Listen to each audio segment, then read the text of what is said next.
Bom dia, pessoal. Bom dia. Vamos ver. Vamos conversar agora com a Gina Abreu. Vamos ver se tá uma chuvinha aqui. Vamos ver se a chuva não interfere no nosso sinal. Para que a gente possa falar normalmente. Feliz ano novo para vocês. Feliz ano novo, Fernanda. Feliz ano novo, de Lima Correia Souza. Vocês estão me ouvindo bem? Eu estou numa casa na árvore e tem uma chuvinha aqui razoável. Oi, Helena, oi, Hugo. Vamos ver se a gente consegue falar normalmente. Oi, Rosa Cheirosa, tudo bom? Com quem conversamos ontem. Quem perdeu, veja a live com a Rosa Cheirosa. Gina Abreu, peraí, deixa eu ver como é que eu trago ela aqui.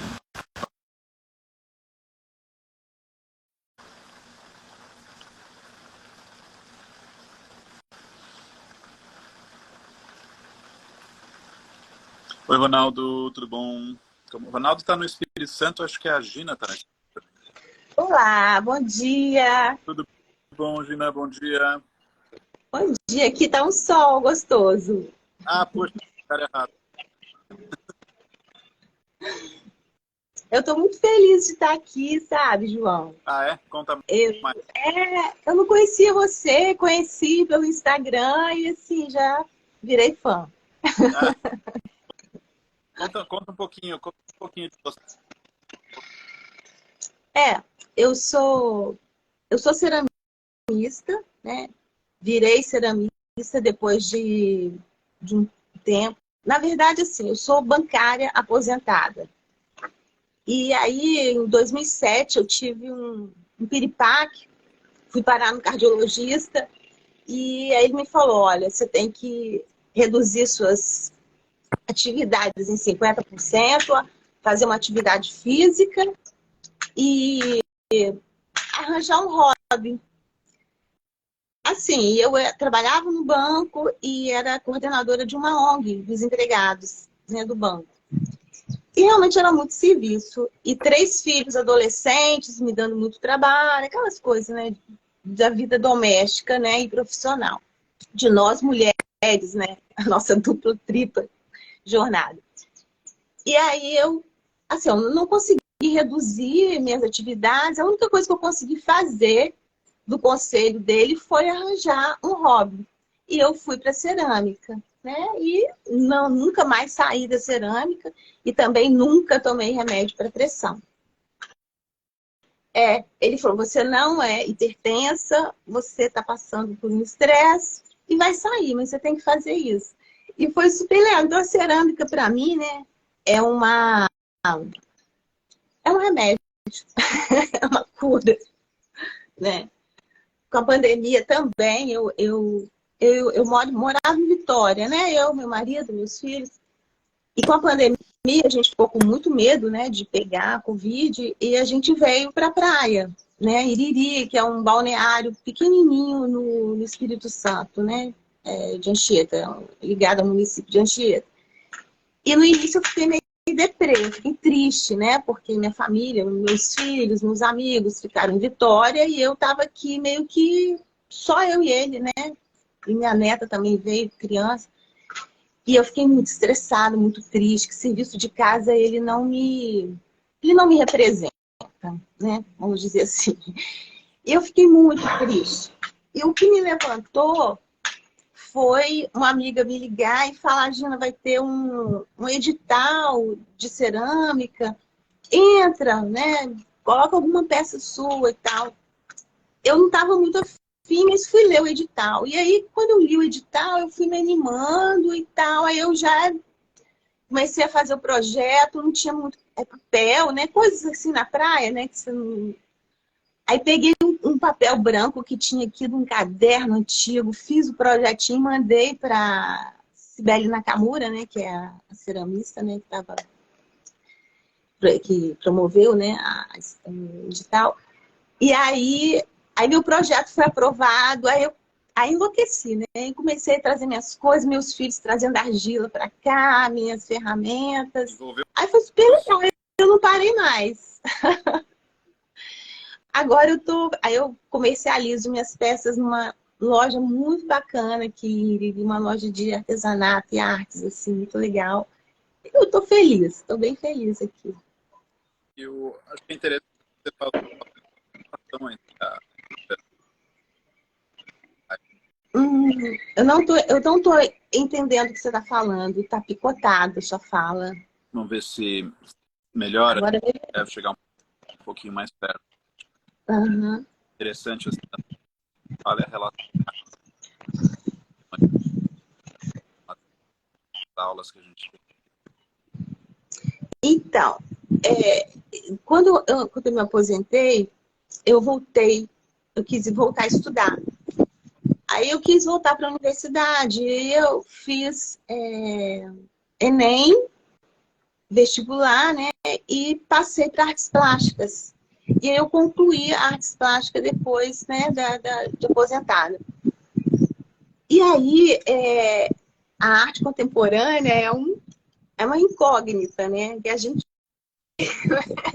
é difícil de compreender, que a gente fica com aquela ideia, né, de que arte é o que é belo, o que é bonito, né? Aquela coisa assim, antiga. E aí, eu, eu faço parte também de uma associação de ceramistas do Espírito Santo, que todo ano a gente faz uma exposição de cerâmica. E aí a gente começou a procurar, formada uma comissão para fazer uma exposição. E aí, quando a comissão procurou alguns espaços foram negados, porque cerâmica não é considerado arte contemporânea e os espaços queriam arte contemporânea. E aí eu falei, caramba, a gente vai ter que estudar mais, né? Vai ter que se... E assim, é aquele lance do algoritmo, né? Você pensa, daqui a pouco aparece o João Correia aqui.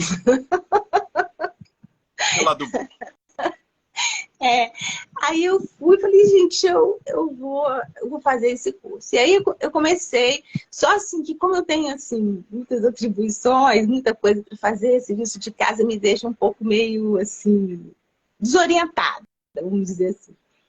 Eu não estou assim muito, uma coisa assim que me incomoda, né? Eu não estou pegando assim a fundo, não. Mas assim, só as coisas que eu estou lendo e as aulas, eu nunca consigo assistir a sua aula ao vivo, porque segunda-feira, toda segunda-feira é dia de... Toda segunda-feira não, a última segunda-feira do mês é reunião que eu participo da associação. Eu participo também de outro projeto, que é Cerâmica pela Vida, que a gente leiloa peças de cerâmica em prol da arquidiocese, que distribui cesta básica. Enfim, é um monte de coisa. Então, eu não estou assim, me dedicando o tanto que eu gostaria de dedicar. Mas eu estou amando as aulas. Eu acho que todo mundo deveria fazer, independente de ser artista, todo mundo. Porque eu acho que nesses últimos anos, as pessoas... A gente está tendo um retrato da nossa sociedade. E, assim, eu fico assustada com alguns posicionamentos, com algumas falas, com o comportamento. O comportamento humano, assim, me motiva, né? E eu acho que o seu curso, independente da arte contemporânea, né, que é o olhar contemporâneo, né, eu acho que é uma ferramenta para abrir um pouco a cabeça da gente, rever conceitos, sabe? A Melanie Bonaggio, sabe? Eu achei assim, incrível, sabe? Eu vi as obras dela, e eu acho assim que esse período, né? Essa era de redes sociais, de selfie, que você tem que estar bonita para aparecer nas redes. E ela veio com a anti-selfie, né? Nossa, eu achei assim fantástico, sabe? E também, assim, da sexualidade. A sexualidade é um tema que é tabu para muitas pessoas, né? E hoje em dia tem tanta denominação que a gente se perde, né? E aí, no seu curso, eu comecei, a própria Bonaggio, né, holandesa, Tá cortando, ela... sobrando em cima da sua cabeça. Se você puder ajustar um pouquinho o enquadramento, aí acho que as pessoas conseguem melhor. Assim? Tá melhor? Aqui pra mim tá parecendo normal. Eu tô vendo você direitinho e eu também, mas melhora Agora, eu subindo? acho que como tá agora tá bom. Tá. Então, como eu estava falando da sexualidade, né? É tabu para muitas pessoas. Aí quando a gente começa a fazer o curso, né? A gente vê que tem tanta denominação que é homossexual, bissexual, assexual, binária, a própria Bonaggio, né? Se intitula, né? Binária. Então, assim, aí a gente vai ampliando, né? Ampliando nosso conhecimento, nossa... Ah, eu tô achando fantástico. Acho que todo mundo tinha que fazer, independente de ser artista, de ser artesão, que é outro assunto também, né? Artesão e artista. Não, você não é artista, você é artesão. Que é uma outra discussão que a gente tem também, né, na universidade. E eu quero nem saber, sabe, João, eu acho que a minha cerâmica, a cerâmica que eu faço, é a cerâmica que me deixa feliz, que me deixa bem, entendeu? Começou como cura, né? Começou como uma Isso, necessidade. E eu, como é verdade. que, eu acho que é curioso, assim, né? Porque tem muita gente que vai e faz cerâmica, e não tem essa mobilização, assim, né? Então, de dar o próximo passo, colocar isso num patamar, assim, num conhecimento de arte, né? A ação sua, feito passo e ir atrás com olhar contemporâneo.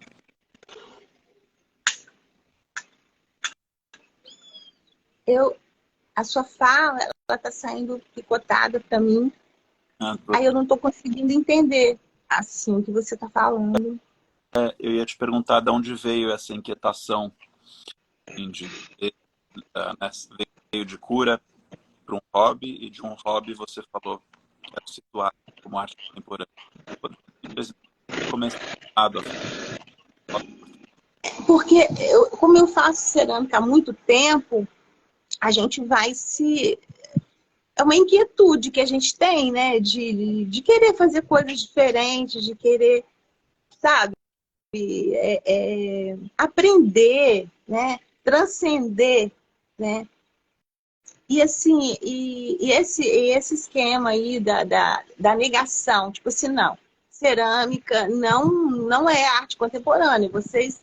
E tipo assim, isso assim, me instigou, né? Gente, será que é isso mesmo? Não, eu quero saber quem é que determinou isso, né?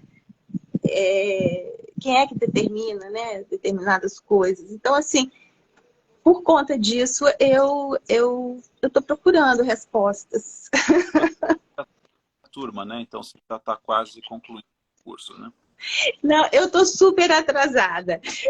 Quem me conhece sabe, meu marido fala, você é muito CDF, você é muito caxias, mas assim, isso está me incomodando demais, porque eu fico pegando as aulas, eu gosto tanto que eu quero pesquisar outras coisas, aí uma aula, eu, Assunto. sabe, se desdobra em 10. E aí isso está me angustiando um pouco. Mas eu vou tentar, semana que vem vai voltar, né, as aulas ao vivo, né? E eu vou tentar acompanhar. Dia 16 que volta. É dia 16, tá certo. E essa altura, assim, que mesmo que o cronograma que você esteja, né, aprofundando aqui, você diria que cerâmica é arte contemporânea ou não é arte contemporânea? Olha, eu tenho visto tanta coisa bacana. Eu acho que sim, claro, tudo. Eu acho que a arte tem que ser sem preconceito, sabe? Preconceito não combina com arte, sabe? E assim, eu cheguei num determinado momento da minha vida, eu acho que a gente vai envelhecendo, né? A gente vai envelhecendo, a gente vai mandando tipo que assim, um foda-se, né? Importante, na verdade, é ser feliz e tal. E assim, mas assim, o que me incomodou mais nem é assim, por mim, sabe? É mais assim, pelas pessoas que estão junto comigo também, né? Na minha associação, tem vários ceramistas novos, né? De idade. E assim, eu acho que a gente tem que ter essa discussão, sabe? Mas eu acho que a gente precisa ter essa discussão, mas com quem realmente tem empatia, sabe, João? E assim, eu entrei eu participei de um workshop Fabiola. Fabiola Notari. E foi legal. Ela é professora universitária e tal. E assim, eu vi tanto trabalho bacana, sabe? Em cerâmica, na arte contemporânea, sabe? Os vasos que não foram para o forno e a artista colocou água dentro e eles foram derretendo com o tempo, virou uma coisa assim, uma lama linda, maravilhosa na galeria. Eu vi que eu não lembro assim, do nome dos artistas, eu ainda estou assim, né? Tentando memorizar, de uns potes de barro com bola de soprar dentro, pendurada. Você sabe que bola de soprar, quando você sopra, ela fica cheinha, mas com o tempo ela vai murchando, e os potes caíam, né? Quebravam na areia. Então, assim, e tem toda uma história, uma conversa, né? Uma fala por trás. Então, assim, eu acho que tem condições. É lógico que se você fizer um saleiro, um prato, né? Se não tiver nenhum significado, não tiver um engajamento, né? Não é arte contemporânea, é um utilitário, né? Então, assim, eu acho que essa é uma discussão. Eu sempre falei que a arte ela é tão grande, ela é tão grandiosa, ela é tão rica, que eu acho que não cabe preconceitos, entendeu? Sim. Eu... Gente, vocês desculpem, eu tô aqui no lugar que tá chovendo. Então, alva, assim, o que eu posso no meio do nada, na praia. Ai, que horrível, né? Eu não sei. Delícia. Bahia é tudo de bom. É. Ai, que delícia. Então, acho que uma reflexão interessante, eu fiz algumas lives no YouTube isso, sobre a definição de arte. Cada um e a definição de arte. Nossa, é uma das coisas que eu faço. Qual que é essa definição de arte hoje, com o que foi dado à história? E nessa definição de arte de hoje, o que é arte para mim? Porque dentro de toda a produção contemporânea, e aí é uma pessoal, assim, a gente pode ver o que está acontecendo aí, pode ver para a gente, eles, e tem muita coisa que está sendo feita de arte hoje que eu foco, quero me tá? Então, acho que você está Eu estou tentando decifrar o que você está falando. Fazer uma leitura bilabial que eu não estou conseguindo ouvir. Que pena, que dó. Um momento tão legal, tão especial, eu não estou conseguindo. E o que você está achando desse método onde as pessoas vão construindo o significado juntos? Nossa, eu tô achando fantástico. Tô achando fantástico. Porque é incrível que às vezes você fica assim meio receosa de falar, né? De dar sua opinião, né? Aí você vai, eu vou falar. Aí você levanta a mãozinha. E quando você levanta a mãozinha, a pessoa fala aquilo que você queria falar, entendeu? E aí outra pessoa fala uma coisa que você nem pensou ainda. E você fala, nossa, é mesmo, existe essa possibilidade também. Olha, eu tô amando. E sem falar, né, nas dicas, né, que você dá de filmes, de livros, de galerias que eu não tinha a menor ideia que existiam, né? Então, assim, olha, eu acho assim, fantástico. Eu acho que todo mundo deveria fazer esse curso. Eu tô pensando assim, gente, ele vai dar esse curso, será que ele já vai dar outro? não pode acabar, né? Que é muito legal. Eu acho que esse movimento, né, que vocês fazem, ele é muito, muito rico e necessário. Principalmente nos tempos em que a gente vive hoje. Muito necessário, sabe? E como é que isso está refletindo na sua produção? Na minha produção, eu estou muito preguiçosa, que eu estou de férias. Mas eu estou cheia de ideia. Eu tenho um caderno aqui, cada aula que eu assisto e que eu fico pensando na minha produção, na minha vida, nas minhas coisas, eu tenho um caderno que eu estou anotando, eu estou tendo, assim, muitas ideias, muitas mesmo. Como é, E eu estou, assim, querendo me aprofundar cada vez mais, sabe? Porque a arte contemporânea, essa arte que tem um propósito de mudar o pensamento, a visão de mundo das pessoas, ela é fantástica, sabe? Eu tô assim, eu tô como é, apaixonada. como é que essas ideias do curso estão refletindo, impactando na tua vida pessoal? A vida pessoal tá ótima, eu tô feliz. Aprendi também que a gente tem que ser a gente mesmo. Eu falo isso para meus filhos, sabe? Eu tenho um filho que é tatuador e grafiteiro, e o Krypton Jan. Nossa senhora, eu assim, amei, porque eu tinha uma ideia muito diferente de grafite, né? Porque meu filho é grafiteiro, a gente já passou por várias situações difíceis de discriminação. E assim, aí vem e eu sou assim, uma defensora, né, do grafite, mas o picho eu ainda tinha uma certa, sabe, é preconceito, né? Eu tinha uma certa rejeição. E aí, depois que eu assisti a sua aula do CryptoJam, eu fui procurar vários vídeos, né, no YouTube.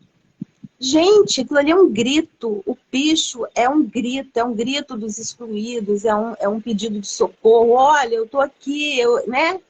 Nossa, olha, eu achei. Agora eu tô adorando o picho. Eu fui a São Paulo. Fiquei até um pouco triste por São Paulo, porque eu vi muita gente na rua, famílias inteiras, e assim eu fiquei um pouco triste, meio deprimida. Mas eu tirei assim, eu vi tanto picho, e aí eu fiquei sabendo também, né, que cada lugar, Vitória, Espírito Santo, São Paulo, Rio, Sul, tem uns pichos diferentes. Eu fiquei tão interessada, eu falei assim, agora em todo lugar que eu for, eu vou tirar foto dos pichos para depois comparar. Que agora eu tô querendo comparar as pichações, sabe? Eu achei muito massa. É curioso porque você a arte era muito grande, estava incluindo dinâmica. A Depois arte estava incluindo. a cerâmica, né? E que se a arte Ah, sim. estava incluindo a cerâmica. Então, que aquilo de alguma forma te incomodava, né? Tinha alguma que você queria entender. E depois você falou que tinha discriminação no picho.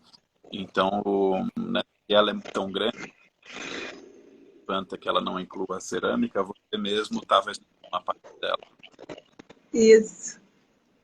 Por isso que eu falo que eu acho que a arte ela é tão grandiosa que não cabe preconceito, entendeu? Mas você estava excluindo o picho, né? É, era uma coisa assim que, para mim, eu achava que era uma sujeira, que estava invadindo a propriedade do outro. Falei, foda-se, tem mais aqui pichar mesmo, e invadir, sabe? E gritar. É gritar.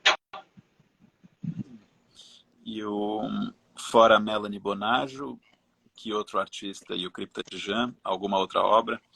Ah, então, são muitas, né? Aquela também uma coisa que eu nunca tinha passado pela minha cabeça é da clima, negócio da comida, Limavor. dos alimentos, climavória, que gente, eu nunca tinha ouvido falar nisso. Não passou Talvez pela minha cabeça. Talvez com outro nome, né? Eu sei assim que a minha avó, olha, consumam frutas da época, né? Agora é época de manga, vamos comer manga. Agora é época, entendeu? Mas né, nesse patamar, não, né? Muito incrível, muito incrível. Olha, são tantas, tantas, tantas obras que o lance do colonialismo também, como que a gente, a nossa sociedade, né, como um todo, vira-lata mesmo, né? Tudo que tem lá fora é muito melhor do que o nosso. Gente, o nosso Brasil é maravilhoso, né? A gente, as pessoas, as comidas, sabe? As cores. Eu tenho uma amiga, ela tinha um filho que morava fora, num lugar frio. E aí ela fala, "Ai, eu tenho medo de fulano não voltar para o Brasil, porque, nossa, eu queria tanto meu filho perto de mim e tal." Eu falei, não, deixa ele voar, deixa ele voar. Ele vai voltar, uma hora ele volta. E o meu também estava fora e voltou. E aí ele falou para ela assim, mãe, eu gosto do azul, eu gosto de luz, eu não gosto muito do cinza. Eu volto para o Brasil, porque o Brasil não é cinza. E ele estava num lugar frio, né? Aí eu achei super legal que você também fez uma live também de cores, né? E assim, é tudo muito legal. E você vê que tudo tem uma ligação. Uma coisa tem ligação com outra. Nada tá solto, né? É um rizoma, né? Tá todo mundo tudo conectado. Que bacana isso. A leitura do cromoativismo? Oi? Você viu a... Não, eu não tô entendendo. Fala. Você viu a leitura do cromoativismo? Não, eu não vi. Ah, eu quero ler também uma coisa, um texto, tá? Tá bom. Eu Me quero manda ler um link também. no WhatsApp que eu incluo você na lista de leitura. Tá bom. Mas eu não vi ainda não. É muita coisa, João, pra gente ler e dar conta e ouvir. Eu não consegui entrar na comunidade do Facebook também, porque eu começo a ver as suas lives, no YouTube, sabe? Aí eu pego uma palavrinha sua, eu vou pesquisar. Eu saio de lá e vou pesquisar. Aí quando eu volto já tem mais coisa. Então, assim, eu precisaria ficar assim, acho que 24 horas vendo o jogo correr. A gente está fazendo Sim. fazendo muita coisa. E acho que é isso, Gina. Do meu lado, você tem alguma pergunta para mim? Eu não sei se quem está assistindo tem alguma pergunta para mim ou para a Gina. Senão, acho que a gente está caminhando aí para o final. Eu tenho uma pergunta para você. Fala. Queria que você falasse para mim, para você, o que que é uma obra clichê? O que é uma obra clichê? Eu acho que é quando cai no óbvio, né?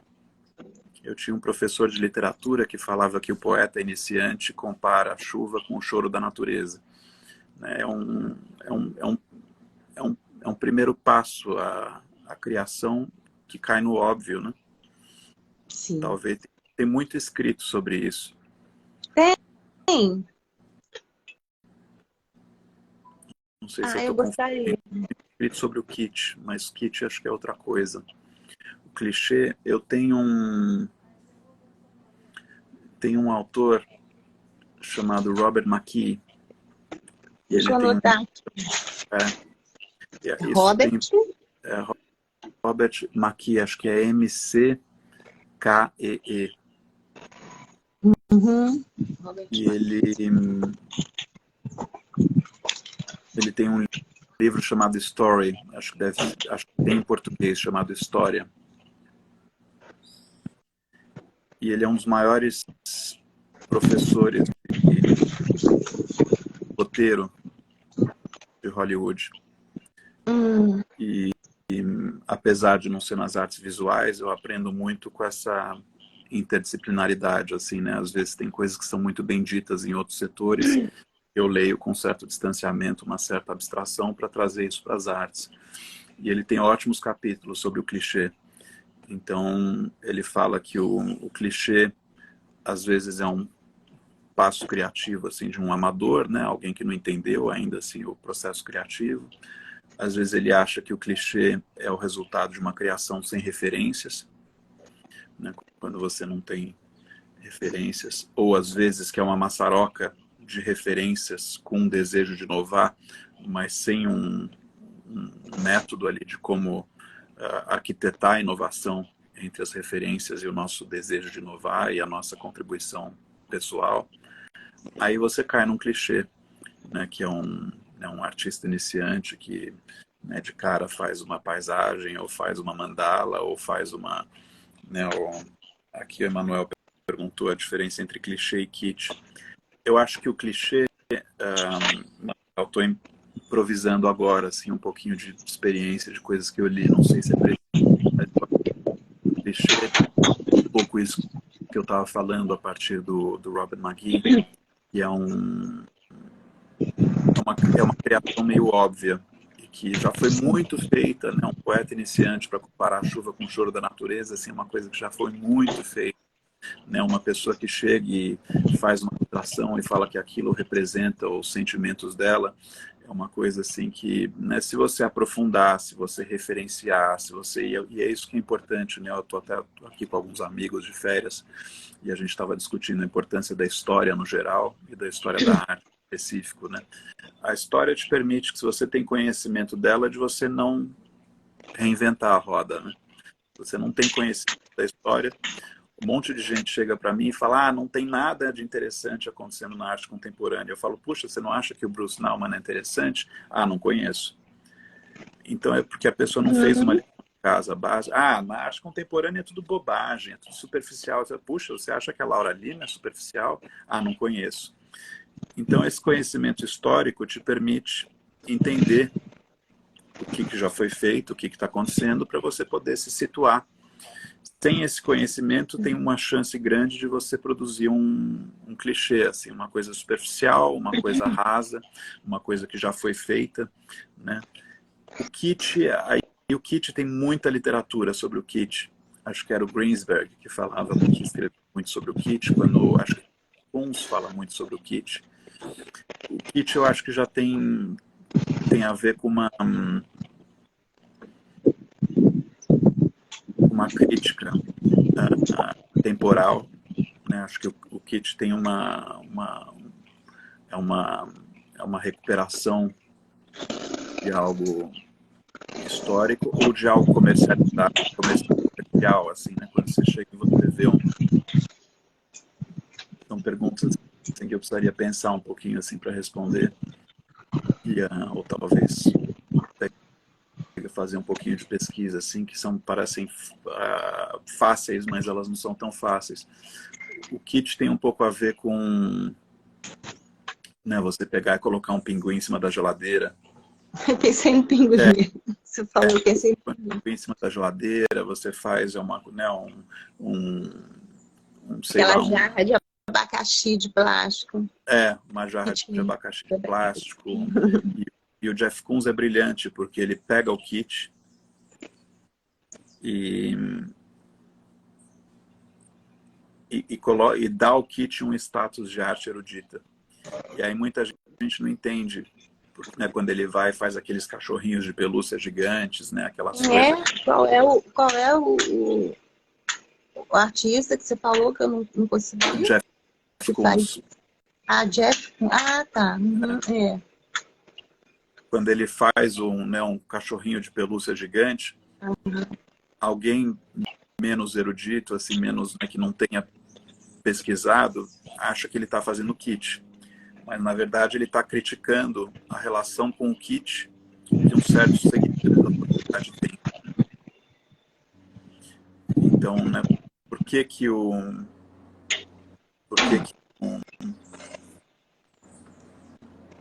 né, você pensar no pinguim de geladeiras, você pensar no imã da Torre Eiffel, né, umas coisas assim, e por que um certo segmento da sociedade, até um certo segmento de colecionadores, de artistas, param ali? Por que não aprofundou? Por que é uma questão educacional, é uma questão política, é uma questão... Então, quando ele faz, né, coloca um cachorrinho de pelúcia que se torna um monumento, né, gigantesco, é uma crítica à sociedade também. É uma crítica à nossa história, uma crítica muito... Então, acho que o Jeff Koons é um... Puxa, e o Brega? E o... gente, isso acho que eu preciso... Pode ser uma boa live aí, dessas de terças e quintas no YouTube. A diferença entre o kit, o Brega e o clichê. Clichê. Legal. Acho que eu teria que... porque o Brega tem uma coisa de julgamento, né? E até que ponto esse julgamento é merecido, né? Ou não. E quem julga, né? É uma coisa que eu fui um amigo, aliás, da equipe aqui falou, muita gente acha o Jeff Koons brega. Eu não sei se eu usaria a palavra brega para ele. Eu acho que o kit faz parte da pesquisa dele como artista. E o brega é curioso, que eu fui em São Paulo, tem uma casa de shows. Como é que ela chama? É uma na Barra Funda, bem grande. E aí me apresentaram a dona me levou para passear ali pela casa de shows. E ela falou, na quarta a gente tem um show de heavy metal, na quinta a gente tem um show de música sertaneja. Aí eu olho com o olhar de crítico de arte, historiador de arte, curador, assim, o olho quem trabalha com arte. E eu falo, puxa, se o metaleiro errar a agenda, em vez de vir na quarta, vir na quinta, vai ser um pesadelo para ele. Né? Ele vai estar no mesmo espaço, na mesma arquitetura, né, 24 horas depois, e vai ser um pesadelo para ele, que ele vai achar aquilo super brega. Eu acho que Medina, obrigado. Eu acho que chama House, o áudio, não lembro qual era o nome. E o metaleiro vai falar, isso é brega. E aí eu acho e aí eu falo, as pessoas não querem ser discriminadas e não querem discriminar umas às outras. Mas por que elas discriminam culturas? Né? Então, eu tinha um cliente que era amigo do Chororó, do Chitãozinho Chororó. E aí me deram convites pro show deles. E aí eu liguei para várias pessoas que eu conhecia para falar, olha, eu tô com um convite, vamos no show do Chitãozinho Chororó, que máximo, né? Eu tava super empolgado. E todo mundo disse, não, nossa, que brega, você, João, trabalha com arte contemporânea, história da arte, tudo, como é que você vai no show de... Né? E eu falei, olha, é uma expressão cultural linda do nosso tempo, é uma oportunidade de você ver uma relação de coração para coração que poucas formas de arte têm, né? Porque o show de sertanejo é uma delícia, né? Fica todo mundo de olho fechado, de braço para cima, falando de amor, eu acho o máximo. Então, depende, acho que se tem uma certa discriminação, mas acho que o brega é mais que isso. Acho que tem mais aspectos aí da definição de brega que eu preciso pensar além dessa coisa de discriminação, né? Mas aí acho que nada preconceito, né, João? Por que a gente discrimina? A gente pode ter momentos a gente quer ouvir um pouco de funk, um pouco de heavy metal, um pouco de... E todos eles têm uma contribuição, uma identificação. Então eu tento não discriminar. E tem, assim, períodos também, né, da vida da gente. Que eu sei, assim, quando eu era mais nova, tinha umas músicas que eu detestava, que eu não suportava. E hoje eu já ouço na boa, até agora. Teve também uma música... Agora eu não estou lembrando, a gente tem uma aula de música, não foi? E que eu fui procurar umas músicas, não sei se é funk, é uma dessas aí. E aí eu fui procurar no YouTube, nossa, eu acabei achando super legal a letra comovente, eu quase chorei sabe, porque também é a mesma coisa do picho, é discriminado, é marginalizado, mas assim, é um sentimento, né? Que sai de dentro. Como é que é o nome da música? Não estou lembrando agora, mas até mostrei para o meu filho. Aí ele falou, mãe, você nunca tinha ouvido? Eu falei, não, nunca tinha ouvido. Então, assim, às vezes é até por a gente não conhecer, né? A gente tem preconceito por não conhecer, né? Eu acho E aí? que tem que estar aberto e tem vários níveis de aprendizado, né? Acho que quando eu, né, se pensar assim, deixando a música de lado e não com discriminação, assim, mas só para a gente pensar a análise em frentes diferentes, né? Mas se você pega o Anitta, eu vi o Netflix lá dela, né? Aham. E é uma coisa espetacular, assim, porque ela muda um show, às vezes uma semana antes, às vezes dias antes, É em mesmo. resposta a algo que ela ouviu. Olha que interessante. Então, para manter a proposta cultural dela, né, seja em rítmica, seja em composição, em coreografia e tudo, para manter ela fresca e viva e vital e relevante, ela reage, às vezes, numa questão de dias, e ela muda a música dela. Então, tem muitos artistas assim contemporâneos que são críticos, né, dela, e muitos e músicos, enfim, pessoas que são críticos dela, e você olha a produção deles e está há 10 anos, há 20 anos sem reagir ao que está acontecendo hoje. Então, como criadora, ela é brilhante, assim, porque ela está atenta na frequência assim, Se do que está acontecendo. movimenta, né? É muito.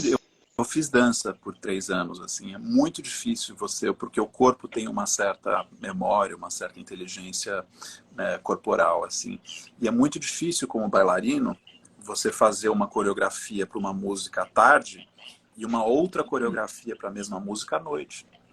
E ela espera isso da equipe dela. E os bailarinos ali no Netflix enlouquecendo.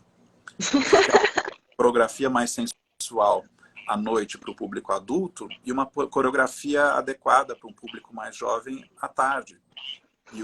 Então ela se apega, ela entende o público, ela entende a proposta cultural dela e puxa a excelência técnica para alcançar esse objetivo de uma forma que eu vejo que muita gente que discrimina ela, que tudo não faz essa, né, independente do conteúdo, assim, pensando em processo criativo, pensando em competência, pensando em inclusão de públicos, pensando. Então acho que tem muita coisa que eu aprendo não discriminando, assim, né? Quando eu vejo um clipe de música, assim, entra o... Tá dando para ouvir o que eu tô falando? Tô, tá, Tá? tá. Tô ouvindo tudo. Talvez seja isso. E quando eu vejo no YouTube e entra um vídeo do Steven Tyler, do Aerosmith, com o Axl Rose, do Guns N' Roses, e o Guns N' Roses está fazendo um show e entra o Steven Tyler como convidado especial. E aí eu penso, o que significa você ser um cara que, né, o Axl Rose devia estar, sei lá, 27, 30 anos, né, 25, 30 anos, assim, super jovem. E entra uma fera que imagino que seja, sei lá, 10, 15 anos mais velho que ele, muito mais experiente que ele no palco. Como é que você sustenta a sua identidade? Tem um jogo de autoestimas que está acontecendo ali também. Né?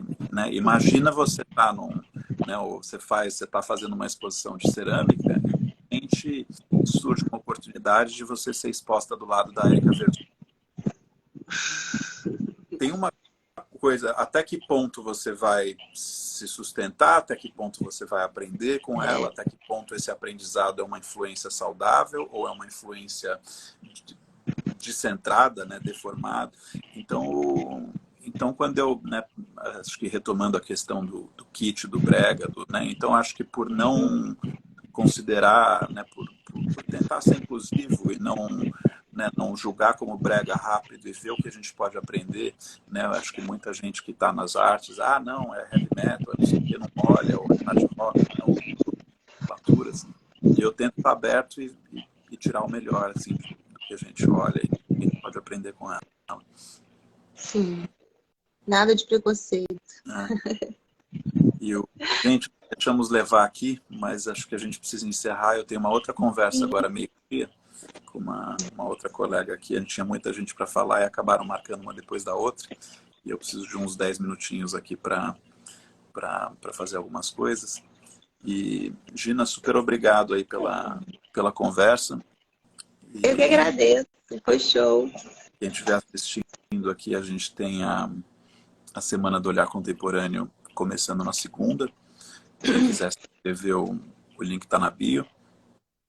E fico à disposição aí, a Gina e aos colegas aí que estão assistindo com a gente. Eu espero que vocês tenham gostado e qualquer coisa, entrem em contato. Tá bom? Tchau, gente. Obrigada, Obrigado. João. Bom, até mais. Daqui a pouco a gente volta aqui. Até.